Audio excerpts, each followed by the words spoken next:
Hi, I'm Julie. I work at PayFit, where I'm a product operations lead.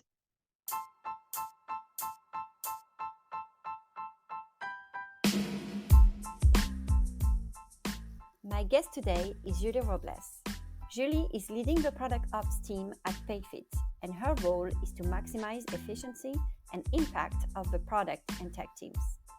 She has over 13 years of experience in product and program management for both startups and large corporations, excluding ecosystems in Europe, Middle East, and Asia. She is also a product and OKRs mentor for Google for Startups and ADPList. If you listened to last week's episode, you will have seen that I have split my conversation with Julie into 2 episodes because there were lots of topics to discuss. In the first episode, we talked about her background and journey into product ops, how the roles overlap with PM, and that was the first part of our conversation. In the second episode that you're listening now, we talk about how AI is changing the role of product managers and how product ops can help leverage this technology.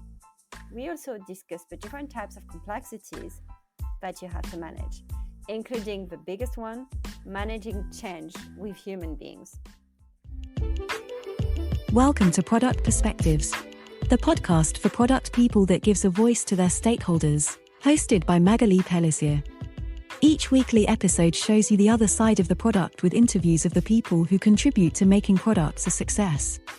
They are engineers, writers, marketers, support analysts, UX designers, or even salespeople. Not only will they get the credit they deserve, but they will share their perspectives on what makes a good product and product manager. Stakeholder management is a key skill for product managers, so just as you're obsessed with listening to your customers, let's hear from your stakeholders.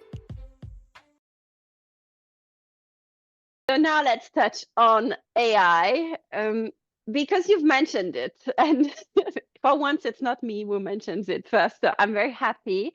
And what that means is that your company is thinking about it, is already starting to have initiatives about it, which is great because it shows a good level of maturity and leadership, this sponsor that you talked about being involved and really wanting to do well with this technology. So what are the opportunities that you see with AI technology? So there's like 2 ways to see AI. One as incorporating into your product, and second is like help you build the product. And I don't think I mentioned, but at PayFit, we simplify payroll for small businesses. So it does mean we touch on like a topic that is not always super easy for our users.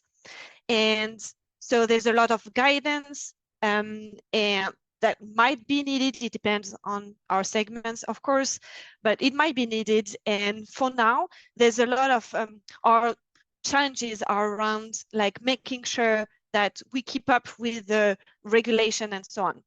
So for now, AI within the product is not our priorities, but it doesn't mean that we can't do anything.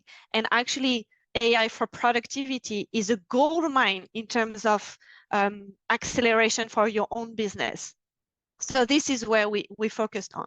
So first, we did, as everyone, I think content generation was very like the first time we saw that something we can directly use by anyone. You didn't need to be a techie to understand and play with the tool. So first, content generation and making more efficient meetings, for example, when we look at it from a product ops perspective, transcripts, summaries, action item, everything is those, it's embedded in Zoom, making sure that we are making the most of AI in the tools we are already using. And so second one we are trying to play with is clustering and analyzing feedback. So we do use product boards to gather that feedback. They are playing trying AI functionalities. There's also a lot of startups in that space as well, and I think it has so much value because as a PM, when you have 254 feedback, individual ideas of different segments of your users. How do you go through that? And AI can definitely add value there to do all the pre-work, and so you can focus on like deeper insights. And the last one is knowledge management. So this is a big one for us as well. And I have never worked in a company where everyone knew where to find the information. Like no matter how small this team is, at some point the doc is like outdated, you don't know where it is, there's two versions of it, etc. And here I think so you have more and more chatbots that are able to pull the right information within different sources, making sure that that documentation is like labeled with the good metadata in terms of who did it, who's the owner, when it was last updated. So there's a lot, just it's not that sexy, but it's so powerful in terms of efficiency. So these are like those three main areas we're looking at. But later on, there's even more. And I think for PMs, and actually it might be already here, I don't know, you tell me. But as a PM, you need to have three roadmaps, right? You have your roadmap, the operational, the day-to-day, like what you're building next. You have that strategic roadmap for leadership and like negotiating more resources and more bandwidth. And then you have the public customer-facing like roadmap. And every time you need to translate and articulate your storytelling a little bit differently. I think AI is like built for that. There's a lot you can then ingest, and they help you like rephrase and rework that same content for different audiences. And I think for us at the moment, this is like the roadmap, making sure that everyone has the right level of information at the right time.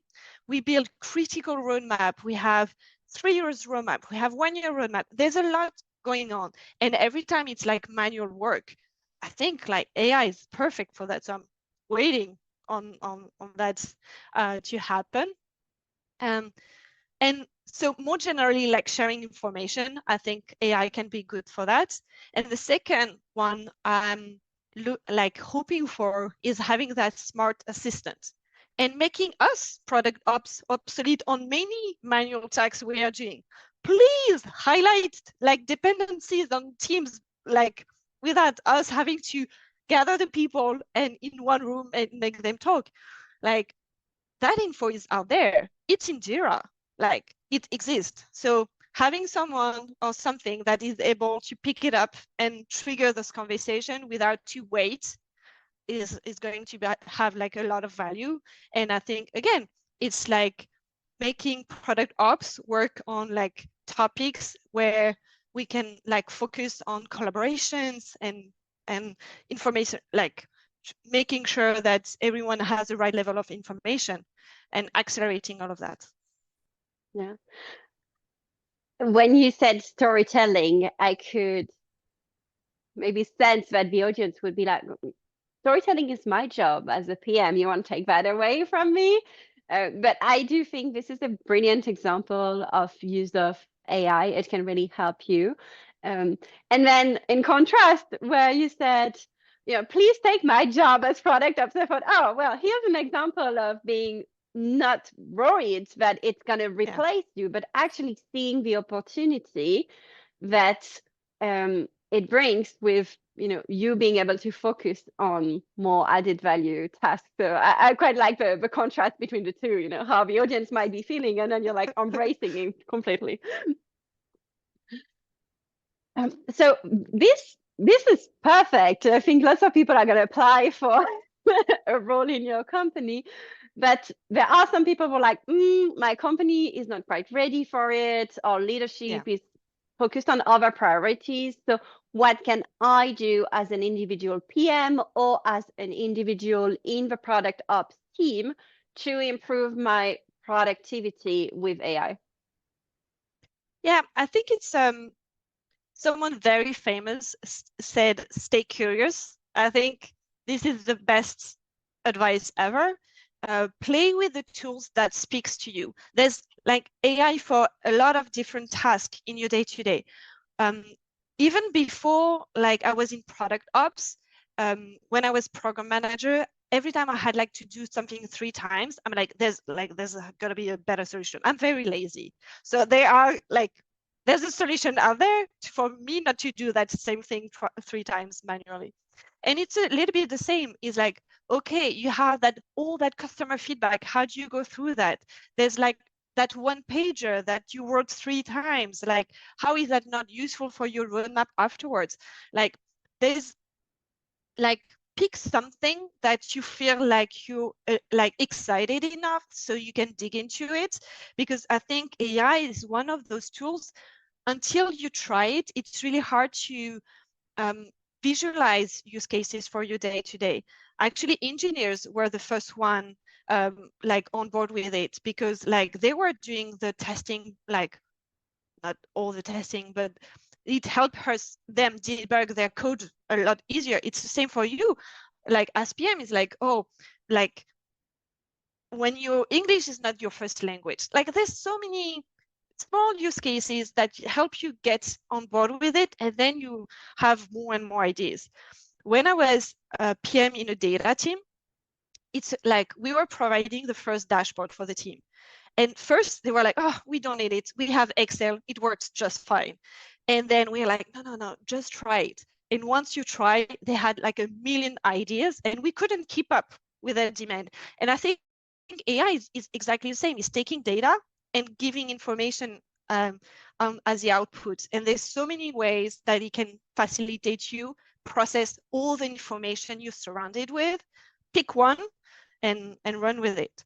And to get started as well, I thought of, I didn't do it, but a PM in my team, hey Margot, did it. It's a training. It's AI for product management. I don't recall the exact name, but it's Pando and Mind the Product. And like there's other ways where you can get that inspiration and getting started with. I think there's a lot of resource here, meetups even to get inspirations. Yeah, I did do that training and I found it was very good as well. A nice intro about all the opportunities that AI creates. I recommend that. I think the way I've done it myself as well is when I do something, I will have like ChatGPT open on the side, on my second screen, for example. And then the fact you have it already, you're more likely to write some prompt. Right. And, even when you're in a call, you're more likely to say, okay, right. And my favorite use is, when you have a customer and you have to say no, or like customer success or sales, and you have to say no multiple times and they just don't understand. Yes. How can I phrase this so that it sounds nice, but I'm still saying no. So yeah, just having it open, it helps to see it, and then you're more likely to use it. So we've talked about AI for increasing productivity, and there's one thing you said, please AI highlight for me the dependencies and all the complexities. So I want to touch on that, which is managing complexities. And the first thing is, because you mentioned something that I had not heard before in our initial conversation, which is soft versus hard complexity. And I remember there was a former colleague of mine who said there's 2 types of complexities, one or challenges. One is it's challenging intellectually. This is the good type of challenge. And the other type is it's challenging because people make it difficult, which exactly. is the wrong type of challenge. So that's maybe another way to categorize, challenges. But I'm not sure that's the one you use. So what is soft and what is a hard complexity? Actually, yes, it's exactly what she described, but I wouldn't say it's bad challenge, because I think for me, it's my favorite. So, it's like to each his own, and that's why we need diverse teams, right? But yes, so hard complexity is like the complexity that comes to mind. It's like a problem, it's math, it's logic. It's like, okay, this is like hard. Usually we think something with a lot of variables, like something where solution don't come up easily. When soft complexity is like So I think the proper way to say is like emotional involvement. But for me, I'll phrase it as taking the human into account. In every cases, the most likely link to break is the human one. We make errors. We come on a bad day. We have, well, our car broke down. We had like a big argument with our sister. Like that factor needs to be taken into account, and you can see it as a very constraint you try to diminish, or you can embrace it and say, well, it's one more variable in my planning.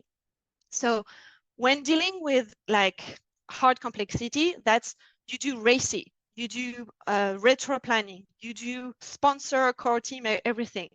And yet, when you have all of that, sometimes it still drifts because people say, you know, actually, this is not my priority. This is important, I understand, but I don't have the bandwidth. Or I had that also happen to me in my current job. Is like, well, actually, I disagree on the solution. That's a right problem, but this is not, I will not use your process tool, whatever. And this is like the challenge where if you try to turn away from, you will lose that human chaos of the project, and you only build up frustration of like drifting deadlines. If you say, this is, when you estimate in story points, it's like 5 story points doesn't mean it's like unnecessarily hard. Sometimes it means you have uncertainty, and that uncertainty is the soft complexity most of the time, actually. And so taking those two into account when you are planning your like sprint or whatever is very useful, because then you say, okay, now I need to prepare, and you have a mitigation plan for those criteria as well.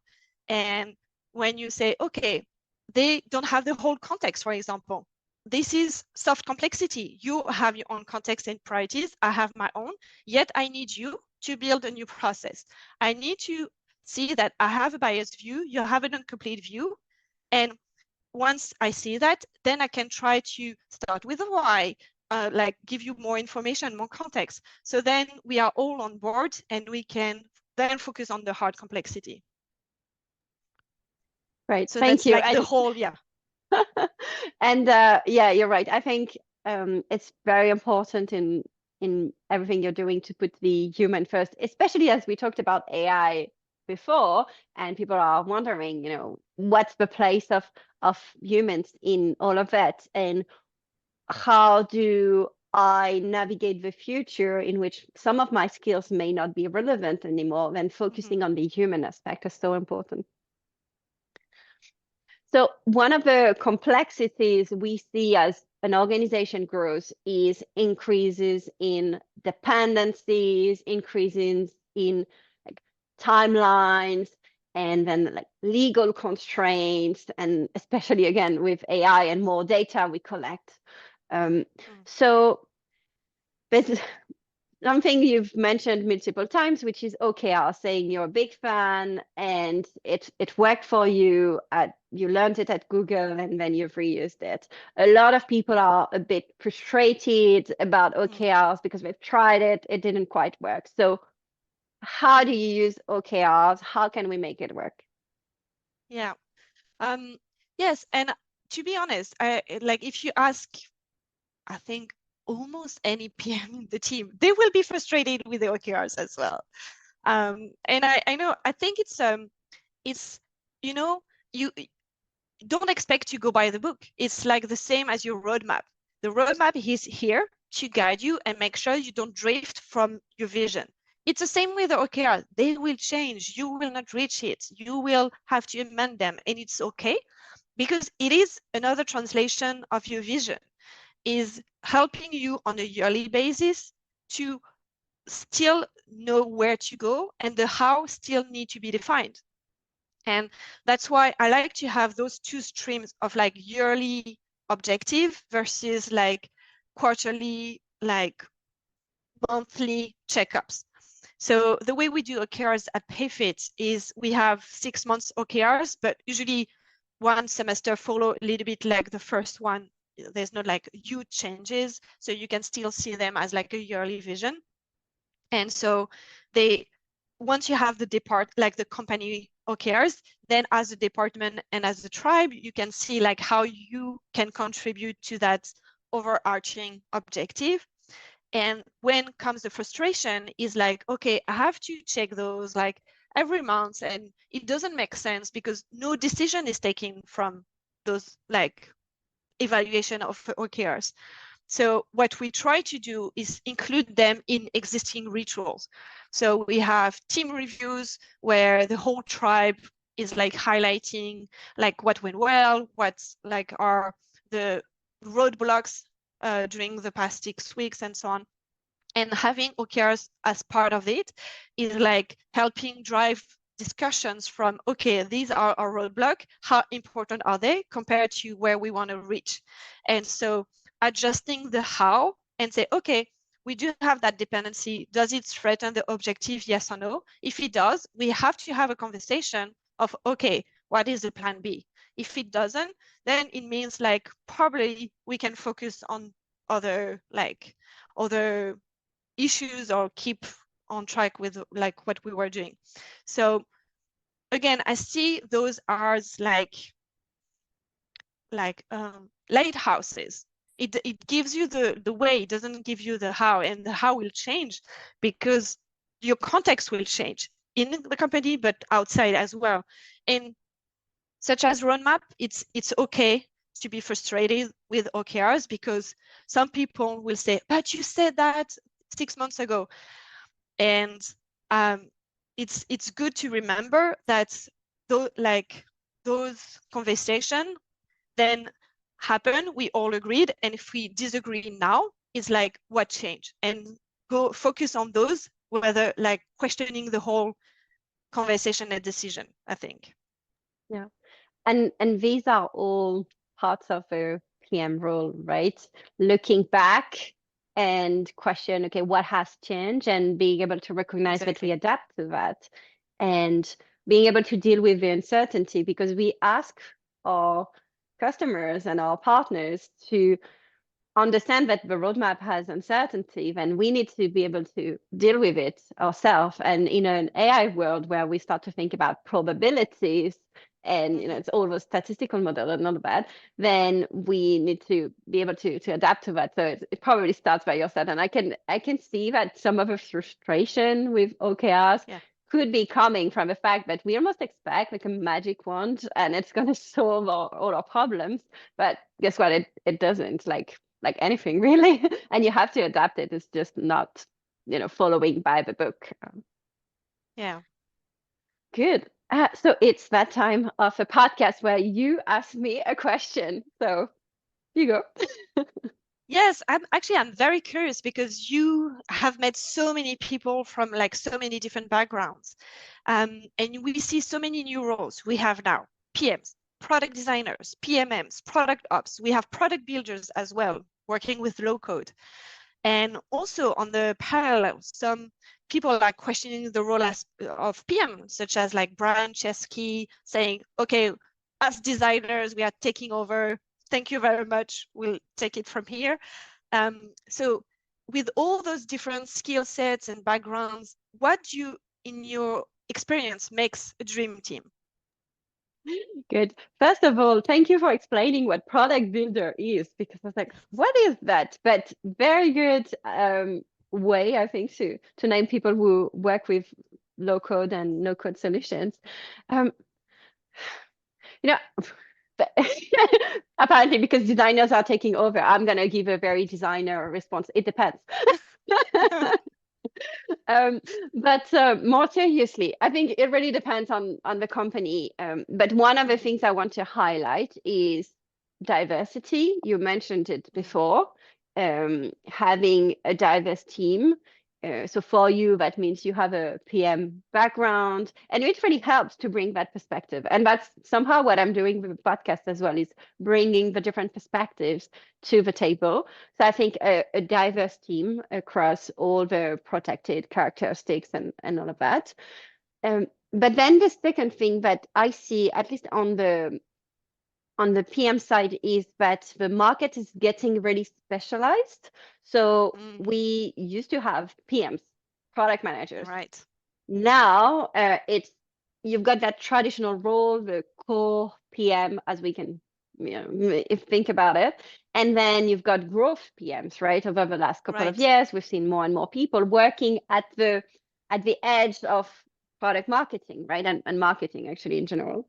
Then we've got platform PMs. We also see PMs who build products from 0 to 1, which is very different compared to taking a product and just iterating on it. We see that being a PM for a B2B and a B2C company is quite different, right? So just like we have seen the same things in other fields like engineering, you really don't really hire an engineer. You hire a front end or back end or mobile or API. Same for UX, researcher, UX design, interaction design, visual design, and all of that. So we see the same thing with PM. And I was discussing actually the topic last time with somebody else who said, well, do we need all of those people? Like, does that make your green team? Take one PM of each, one designer of him? And the answer is no. And when you start a company, you probably need to be, everybody does a bit of everything in a startup. Right. And as you grow, you mature and you have to specialize. If you're building a product from 0 to 1, like a startup, then you probably want to have a PM who has that kind of experience before, if you really want to get up to speed very quickly, or somebody who is curious and can learn very quickly. So the answer to that, I think, question, what makes a dream team? It's a team that's diverse and a team that is the right fit for the maturity of your product and of your company. And for some teams, it's going to be lots of people. For others, it's going to be much more reduced. But then it depends on your company. Yeah, that makes a lot of sense. Right. So we are going to wrap up this episode, which was full of learnings on lots of different topics. So we touched on first your background, including your experience at Google and coming from a PM role. We also talked about the overlap and the tensions it creates sometimes between PM and product ops. The fact that at PayFit, you also work with engineers, not just with product managers, how to prioritize your own work, not just the PM's work, but also your own roadmap, your own KPIs you're looking at, the use of OKRs, and of course, AI and how it's going to completely revolutionize the way that product teams and product ops work. So if you had to think about one final thing, like if somebody was a bit distracted because, like me, they cook when they listen to podcasts and they don't catch everything. If there's one final piece of advice for product managers who want to work better with their operations team, what would it be? It's a very good question. I would say it's be open with your challenges. Like, if you tell me what you need, I can either tell you I'm the person, or we'll find someone, like we'll find a way to make it work. We are here to help you. Like, there's no competition. We are here to support you. If you start with what you need, then we'll find a solution. Great. I think that's a very good way to conclude this episode. And if people say, hey, I want to talk to you, I've got this question, I really loved what you said, how can people reach out to you? Yeah, I think the best way is on LinkedIn. I'm always like responding to messages, so feel free to drop in a note there.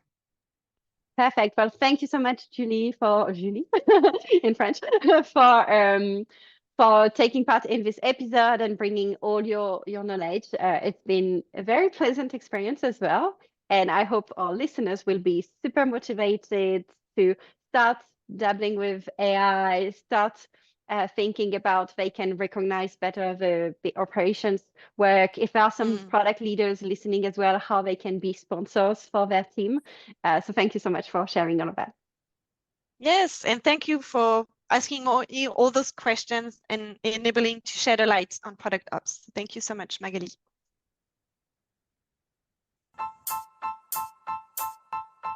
Thank you everyone for taking the time to listen to this podcast. If you enjoyed this episode, please share it with your friends and colleagues, and rate it on your favorite podcast platform. If you have suggestions for topics and guests, or any feedback, you can write to Magali Pellissier at hotmail.fr.